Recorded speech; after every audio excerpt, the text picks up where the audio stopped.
जय माता दी। स्वागत है सभी भक्तजनों का हमारे चैनल सुविचार संग्रह में। आप सभी का दिन शुभ एवं मंगलमय हो। इसी मंगल कामना के साथ आज की वीडियो का शुभारंभ करते हैं। गुप्त नवरात्रि में साधक माँ के 9 रूपों के साथ साथ 10 महाविद्याओं की भी पूजा करते हैं। खासकर जो लोग तंत्र साधना करते हैं वो गोपनीय तरीके से गुप्त नवरात्रि में 10 महाविद्याओं की पूजा करते हैं। गुप्त नवरात्रि के चतुर्थ दिन माँ भुवनेश्वरी की पूजा की जाती है।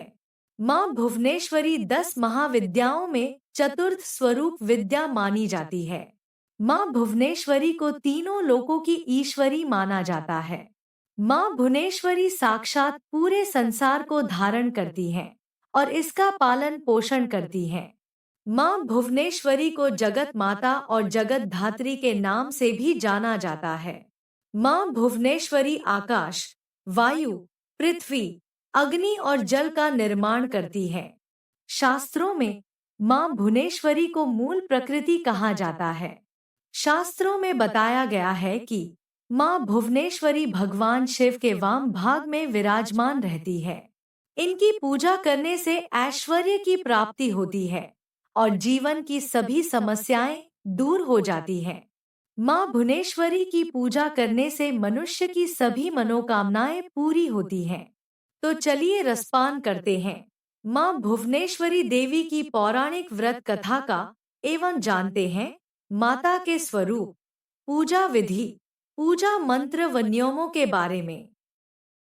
पौराणिक कथा के अनुसार एक बार मधुकैटभ नामक महादैत्यों ने पूरी पृथ्वी पर हाहाकार मचा रखा था। तब सभी देव मिलकर भगवान विष्णु के पास गए और उनको अपनी निद्रा का त्याग करने के लिए प्रार्थना करने लगे ताकि वे जल्दी से उठकर मधुकैटभ को मारकर उनकी रक्षा करें। भगवान विष्णु ने निद्रा का त्याग किया तथा जागृत हुए और उन्होंने 5000 वर्षों तक मधुकैटभ नामक दैत्यों से युद्ध किया।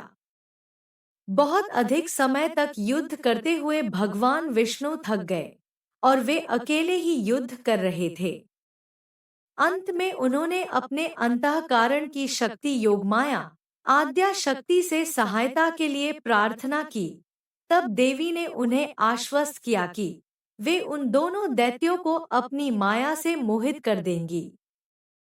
योगमाया आद्या शक्ति की माया से मोहित होकर दैत्य भाई भगवान विष्णु से कहने लगे कि हमारा वध ऐसे स्थान पर करो जहां न ही जल हो और न ही स्थल। भगवान विष्णु ने दोनों दैत्यों को अपनी जंघा पर रखकर अपने चक्र से उनके मस्तक को देह से अलग कर दिया। इस प्रकार उन्होंने मधुकैटभ का वध किया, परंतु वे केवल निमित्त मात्र ही थे। उसके बाद ब्रह्मा, विष्णु और शंकर जी द्वारा देवी आदि शक्ति योगनिद्रा महामाया की स्तुति की गई, जिससे प्रसन्न होकर आदि शक्ति ने ब्रह्मा जी को सृजन, विष्णु जी को पालन और शंकर जी को संहार के देव चुना। ब्रह्मा जी ने देवी आदि शक्ति से प्रश्न किया कि अभी चारों ओर केवल जल ही जल फैला हुआ है। पंचतत्व, गुण, तन्मात्राएं और इंद्रियां कुछ भी व्याप्त नहीं है, तथापि तीनों देव शक्तिहीन हैं। देवी ने मुस्कुराते हुए उस स्थान पर एक सुंदर विमान को प्रस्तुत किया और तीनों देवताओं को विमान पर बैठ अद्भुत चमत्कार देखने का आग्रह किया गया। तीनों देवों के विमान पर आसीन होने के पश्चात वह देवी विमान आकाश में उड़ने लगा और उड़कर ऐसे स्थान पर पहुंचा जहां जल नहीं था। वह विमान वायु की गति से चलने लगा तथा एक सागर के तट पर पहुंचा। वहां का दृश्य अत्यंत मनोहर था और अनेक प्रकार के पुष्प वाटिकाओं से सुसज्जित था। तभी वहां देवों ने एक पलंग पर एक दिव्यांगना को बैठे हुए देखा। देवी ने रक्त पुष्पों की माला और रक्तांबर धारण कर रखी थी। वर, पाश, अंकुश और अभय मुद्रा धारण किए हुए देवी भुवनेश्वरी त्रिदेवों को सन्मुख दृष्टिगोचर हुई, जो सहस्रों उदित सूर्य के प्रकाश के समान कांतिमयी थी। ये सब देखने के बाद भगवान विष्णु ने अपने अनुभव से शंकर जी तथा ब्रह्मा जी से कहा कि ये साक्षात देवी जगदम्बा महामाया है, और इसके साथ ही यह देवी हम तीनों और संपूर्ण चराचर जगत की कारण रूपा है। तीनों देव भगवती भुवनेश्वरी की स्तुति करने के निमित्त उनके चरणों के निकट गए। तीनों देवों ने देवी के चरणकमल के नख में संपूर्ण जगत को देखा।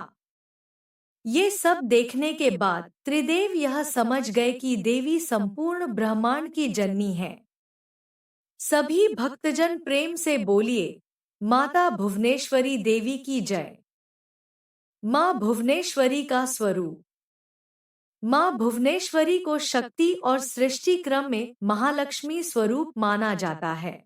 आदि शक्ति भगवती माँ भुवनेश्वरी भगवान शिव की सभी लीलाओं में उनकी सहचरी है।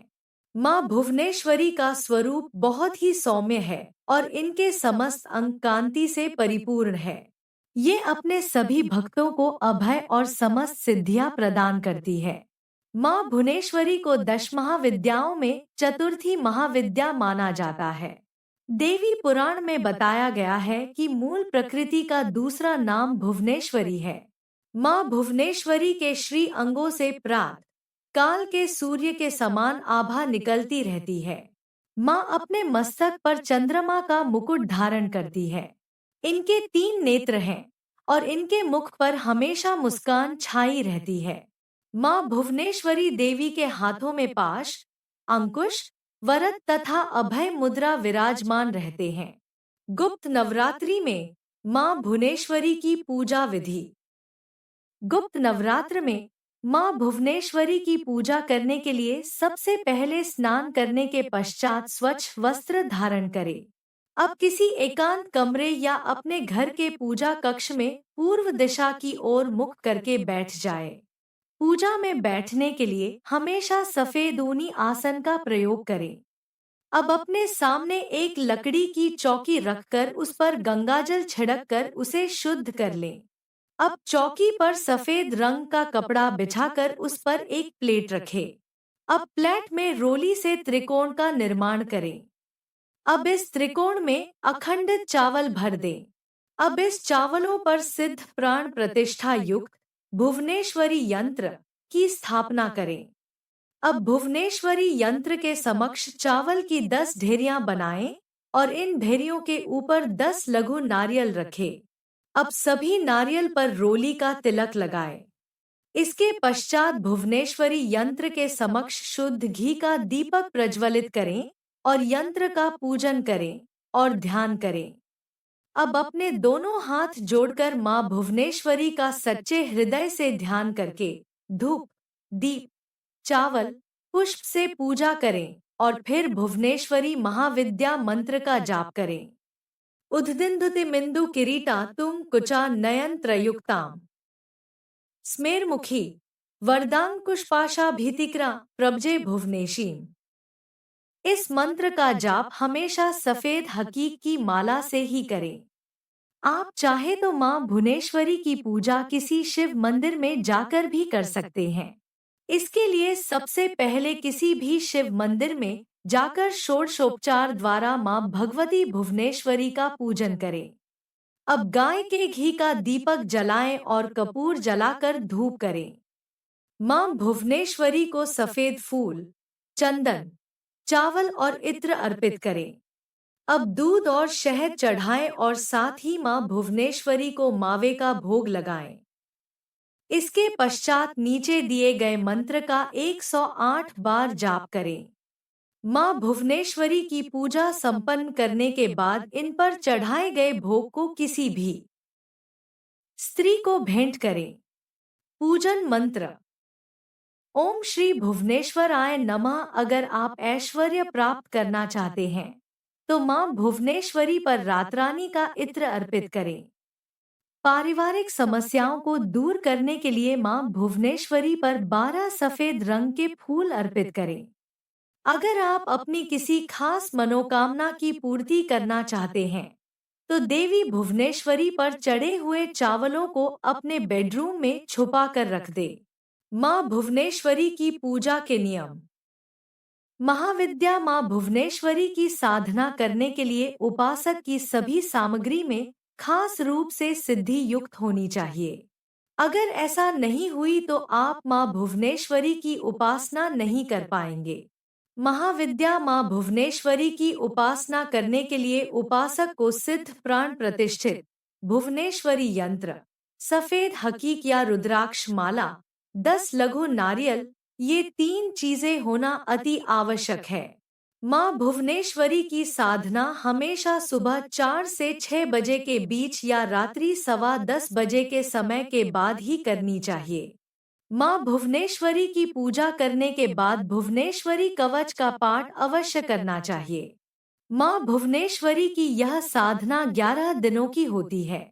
माँ भुवनेश्वरी की साधना करते वक्त उपासक को पूरी आस्था के साथ सभी नियमों का पालन करना चाहिए।